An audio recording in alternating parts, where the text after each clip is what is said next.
ശംശായിരിക്കട്ടെ. നമ്മൾ ഈ പരമ്പരയുടെ 12ാമത്തെ ഭാഗത്തേക്ക് പ്രവേശിക്കുകയാണ്. കഴിഞ്ഞ 10ാമത്തെയും 11ാമത്തെയും ഭാഗത്ത് നമ്മൾ കണ്ടത് വിശുദ്ധിയുടെ വിലയെക്കുറിച്ച് ഈശോ തന്നെ പറയുന്ന ഭാഗങ്ങളാണ്. 10ാമത്തെ ഭാഗത്ത് അപരിശുദ്ധിയുടെ പൂർണ്ണതയായ പരിശുദ്ധ മറിയത്തിൻ്റെ അപരിശുദ്ധിയെക്കുറിച്ച് പറഞ്ഞെങ്കിൽ 11ാമത്തെ ഭാഗത്ത് ജന്മം മുതൽ ഒരു ശിശുവിൻ്റെ നിഷ്കളങ്കതയിലുണ്ടായിരുന്ന വിശുദ്ധ യോഹന്നാൻ അപ്പസ്തോലൻ്റെ അപരിശുദ്ധിയെക്കുറിച്ചാണ് ഈശോ പറഞ്ഞത്. ഈ 12ാമത്തെ ഭാഗത്ത് നമ്മൾ വ്യത്യസ്തമായ മറ്റൊരാളുടെ പരിശുദ്ധിയെക്കുറിച്ചാണ് ധ്യാനിക്കാൻ ആഗ്രഹിക്കുന്നത്. ഇവിടെ ഒരു ചെറുപ്പക്കാരി അവളുടെ ജീവിതം 12-14 വയസ്സ് മുതൽ എങ്ങനെ ചൂഷണം ചെയ്യപ്പെട്ടു, അവിടെ ജഡിക വാസനയെ എങ്ങനെ ലോകം ചൂഷണം ചെയ്തു, ഇതിനെക്കുറിച്ചുള്ള ഭാഗം ഒരുപക്ഷെ ഇത് നമുക്ക് വളരെ ഇന്നത്തെ ലോകത്തിന് വളരെ പ്രസക്തമായിരിക്കാം. ഇന്നത്തെ ആ ഭാഗത്ത് നമ്മൾ കാണുന്നത് ആ 2ാമത്തെ വോള്യം അതിൻ്റെ 77ാമത്തെ അധ്യായം 333ാമത്തെ പേജ് മുതൽ കാണുന്ന ആഗ്ലേ എന്ന ഒരു റോമൻ ചെറുപ്പക്കാരിയുടെ കഥയാണ്. അതിൻ്റെ സന്ദർഭം നമുക്കിങ്ങനെ കാണാം. ഈശോയും ശിഷ്യന്മാരും കൂടെ ഈശോയുടെ കുഞ്ഞുനാളിലുണ്ടായിരുന്ന ആ ഇടയന്മാരെ അന്വേഷിച്ച് ഹെബ്രോണിലേക്ക് പോവുകയാണ്. ഹെബ്രോൺ സക്രിയായുടെയും എലിസബത്തിൻ്റെയും സ്ഥലമാണ്. അവിടെ അവർ ആ പുണ്യഭൂമിയും കാണുവാൻ ആഗ്രഹിച്ചു. സക്രിയാസും എലിസബത്തും ജനിച്ച വളർന്ന സ്നാപക യോഹന്നാന് ജന്മം കൊടുത്ത ആ പുണ്യഭൂമി സന്ദർശിക്കുവാൻ പോകുന്ന അവർ കാണുന്നത് വളരെ ദയനീയമായിട്ടുള്ള ഒരവസ്ഥയാണ്. യോഹന്നാനെ ജയിലിൽ അടച്ചതിന് ശേഷം ഹെറോദ് രാജാവ് ആ സക്രിയായുടെ വീടും പറമ്പുമെല്ലാം കണ്ടുകെട്ടുകയാണ്. അവിടെ അധികാരികൾ അതിനെ ഒരു വേശ്യാലയമായി ഉപയോഗിക്കുകയാണ്. ഈ സമയത്താണ് ഈശോ അങ്ങോട്ട് പോകുന്നത്. അവിടെ ചെന്ന് ഈശോ അവരുടെ ശവകുടീരം കബറിടം കാണുവാനും അവിടെ പ്രാർത്ഥിക്കുവാനും ഈശോ ആഗ്രഹിച്ച് ചെല്ലുമ്പോൾ അവിടെ കാണുന്നത് ഈ ആഗ്ലേ എന്ന് പറഞ്ഞ ഒരു ചെറുപ്പക്കാരി, വേണ്ട പോലെ വസ്ത്രധാരണം പോലും നടത്താത്ത അവളുമായിട്ടുള്ള ഈശോയുടെ ചുരുങ്ങിയ സമയത്തുള്ള ആ സംഭാഷണവും ഈശോയുടെ മനോഭാവവും എങ്ങനെ അവളെ പൂർണ്ണമായിട്ടുള്ള ഒരു പരിവർത്തനത്തിലേക്ക് മാറ്റി എന്ന് നമുക്ക് കാണാം. ഞാൻ ഈ പുസ്തകത്തിൽ നിന്ന് തന്നെ വായിക്കുകയാണ്. 342ാമത്തെ പേജ് മുതലാണ്. വാതുക്കൽ ഒരു യുവതി നിൽപ്പുണ്ട്. അവൾ സുന്ദരിയാണ്, നാമമാത്രമായ വസ്ത്രങ്ങളെ ധരിച്ചിട്ടുള്ളൂ. അവൾ ചോദിച്ചു, പ്രഭു, വീട്ടിനുള്ളിലേക്ക് വരാമോ? ഈശോ ഒരു ന്യായാധിപനെ പോലെ അവളെ രൂക്ഷമായി നോക്കി, ഒന്നും പറയുന്നില്ല. യൂദാസും കൂടെയുള്ളവരും എല്ലാവരും അവളെ ശകാരിച്ചു. നാണമില്ലാത്തവളെ, അകത്തു പോകൂ, എൻ്റെ ശ്വാസം ഞങ്ങളെ അശുദ്ധമാക്കും. ഇതൊക്കെയായിരുന്നു അവരുടെ പ്രതികരണം. സ്ത്രീയെ, അകത്തേക്ക് വരാൻ ഞാൻ ആഗ്രഹിക്കുന്നു. ഈ വീട് എൻ്റെ ഒരു ബന്ധുവിൻ്റെ വകയായിരുന്നു. എനിക്ക് വളരെ പ്രിയപ്പെട്ട ഒരു ഭവനമാണ് ഇത്. അങ്ങേക്ക് എന്നോട് അവജ്ഞയില്ലെങ്കിൽ പ്രഭു അകത്തേക്ക് വരൂ. ആ കതവ് തുറന്നിട്ടേക്കൂ. ജനം അതും ഇതും പറഞ്ഞ് നടക്കുന്നുണ്ടല്ലോ. സക്കറിയായുടെ കുഴിമാടം നിന്നിരുന്ന സ്ഥലത്ത് ഈശോ പോയി.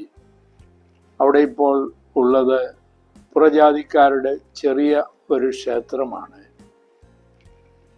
ആ സ്ത്രീ വേലിയുടെ ഓരം ചേർന്ന് നടന്ന് ഈശോയുടെ അടുത്തെത്തി.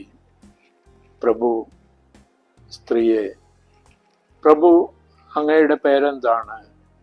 ഈശോ, ഈ പേര് ഞാൻ കേട്ടിട്ടില്ല. ഞാൻ റോമാക്കാരിയാണ്. ഒരു നർത്തകി. മാതൃത്വം മാത്രമാണ് എൻ്റെ കൈമുതൽ. അങ്ങയുടെ പേരിൻ്റെ അർത്ഥം എന്താണ്? എൻ്റെ പേര് അഗ്ല എന്നാണ്. അതിൻ്റെ അർത്ഥം തിന്മ എന്നാണ്. ഈശോ പറഞ്ഞു, എൻ്റെ പേരിൻ്റെ അർത്ഥം രക്ഷകൻ എന്നാണ്. അങ്ങ് എങ്ങനെയാണ് രക്ഷിക്കുക? ആരെയാണ് രക്ഷിക്കുക?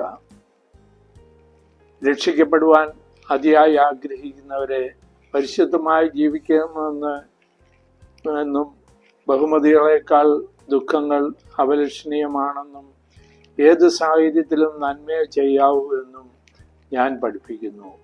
അങ്ങനെയാണ് ഞാൻ ആളുകളെ രക്ഷിക്കുന്നത്. ഈശോ സംസാരിക്കുന്ന അവളെ നോക്കിക്കൊണ്ടല്ല. അദ്ദേഹത്തിൻ്റെ സ്വരത്തിൽ വിദ്വേഷത്തിൻ്റെയോ വിഷാദത്തിൻ്റെയോ ലാഞ്ചന പോലുമില്ല. ഞാൻ പിഴച്ചു പോയവളാണ്. ഈശോ പറഞ്ഞു, പിഴച്ചു പോയവരെ, വഴിതെറ്റിപ്പോയവരെ അന്വേഷിച്ച് വന്നിരിക്കുന്നവനാണ് ഞാൻ. ഞാൻ മരിച്ചവളാണ്. ജീവൻ കൊടുക്കുന്നവനാണ് ഞാൻ. ഞാൻ ചെളിയും നുണയുമാണ്. ഞാൻ വിശുദ്ധിയും സത്യവും ആകുന്നു. അങ്ങ് അതുമാത്രമല്ല, വിശാല മനസ്കനുമാണ്. അങ്ങ് എൻ്റെ നേരെ നോക്കുന്നില്ല, എന്നെ സ്പർശിക്കുന്നില്ല, എന്നെ ചവിട്ടി മതിക്കുന്നില്ല. എന്നോട് കരുണ തോന്നണമേ. ആദ്യം നിനക്ക് നിന്നോട് തന്നെ കരുണ തോന്നണം, നിന്റെ ആത്മാവിനോട്. എന്താണ് ഈ ആത്മാവ്? മനുഷ്യനെ മൃഗമല്ലാതാക്കുന്നത്, ദൈവമാക്കുന്നത് ആത്മാവാണ്. പാപവും തിന്മയും ആത്മാവിനെ കൊല്ലുന്നു. ആത്മാവിനെ കൊന്നു കഴിഞ്ഞാൽ മനുഷ്യൻ വൃത്തികെട്ട ഒരു മൃഗമായി മാറും. അങ്ങനെ അങ്ങയെ വീണ്ടും കാണുവാൻ എനിക്ക് അവസരമുണ്ടാകുമോ? എന്നെ അന്വേഷിക്കുന്നവർ എന്നെ കണ്ടെത്തും. അങ്ങ് എവിടെയാണ് താമസിക്കുന്നത്? ഹൃദയങ്ങൾക്ക് വൈദ്യനെ ആവശ്യമുള്ളപ്പോൾ, നല്ല ജീവിതം കഴിക്കുവാൻ ആളുകൾക്ക് മരുന്ന് വേണ്ടപ്പോൾ ഞാൻ ആ സ്ഥലത്തുണ്ടാവും. അങ്ങനെയാണെങ്കിൽ ഞാൻ അങ്ങയെ ഇനിയും ഒരിക്കലും കാണുകയില്ല. വൈദ്യനും മരുന്നും നല്ല ജീവിതവും ആർക്കും വേണ്ടാത്ത ഒരു സ്ഥലത്താണ് ഞാൻ താമസിക്കുന്നത്. ഞാൻ താമസിക്കുന്നിടത്ത് വേണമെങ്കിൽ എന്നെ വന്ന് കാണാം. തെരുവിൽ എൻ്റെ പേര് ഉറക്കെ വിളിച്ചു പറയപ്പെടും. നീയും അത് കേൾക്കും. അപ്പോൾ ഞാൻ പോകട്ടെ. പ്രഭു, അങ്ങേക്ക് സ്തുതി. അങ്ങേ ഈശോ എന്ന് ഞാൻ വിളിച്ചോട്ടെ. അടുപ്പം കൊണ്ടല്ല, രക്ഷയിൽ അല്പം എനിക്കും ലഭിക്കുന്നതിന്. ഞാൻ അഗ്ലയാണ്. അങ്ങ് എന്നെ ഓർക്കണമേ. ആ സ്ത്രീ പൂന്തോട്ടത്തിൻ്റെ അറ്റത്ത് നിൽക്കുന്നു. ഗൗരവഭാവം സ്മരിക്കുന്ന മുഖത്തോടുകൂടി ഈശോ പുറത്തേക്ക് വരുന്നു. അദ്ദേഹം എല്ലാവരെയും മാറി മാറി നോക്കുന്നു.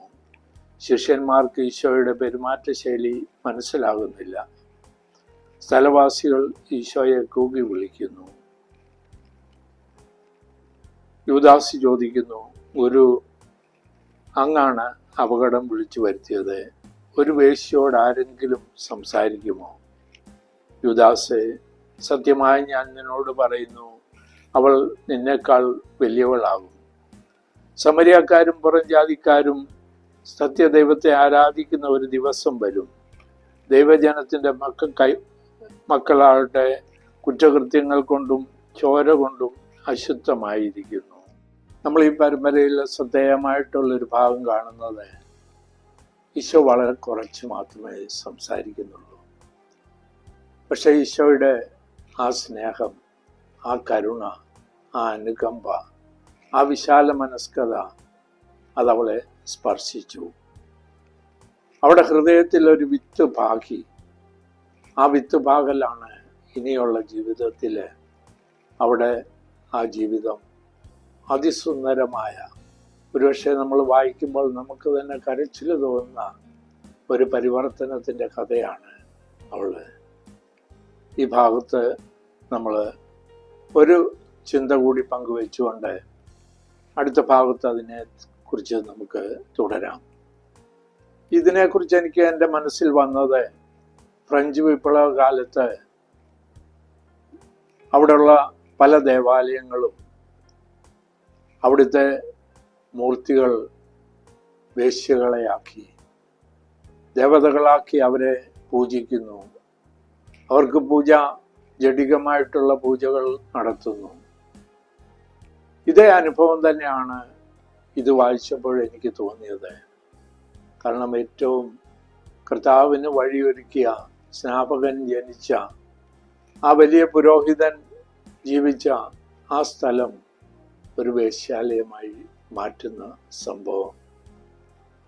ഈ അനുഭവം ഒരുപക്ഷെ നമ്മുടെ ജീവിതത്തിൽ ഇന്ന് നമ്മൾ പലയിടത്തും കാണുന്നുണ്ടാവാം. പക്ഷെ ആഗ്ലയുടെ ജീവിതം തുടർന്നുള്ള അവിടെ ജീവിത പ്രക്രിയകളൊക്കെ നമുക്ക് പ്രത്യാശ തരുന്നു. നമ്മൾ എന്താണെന്നുള്ളതല്ല, എന്താവാൻ ആഗ്രഹിക്കുന്നു, അവിടെയാണ് പരിവർത്തനത്തിൻ്റെ മാറ്റം വരുന്നത്. ഈശോ ഒരു വിപ്ലവകാരിയല്ല, പക്ഷേ ഒരു പരിണാമത്തിലേക്കും പരിവർത്തനത്തിലേക്കും നമ്മളെ ഓരോരുത്തരെയും ഏത് പാതാളത്തിലാണെങ്കിലും ഈശോ പ്രത്യാശ നൽകി നമ്മളെ വിളിക്കുന്നു.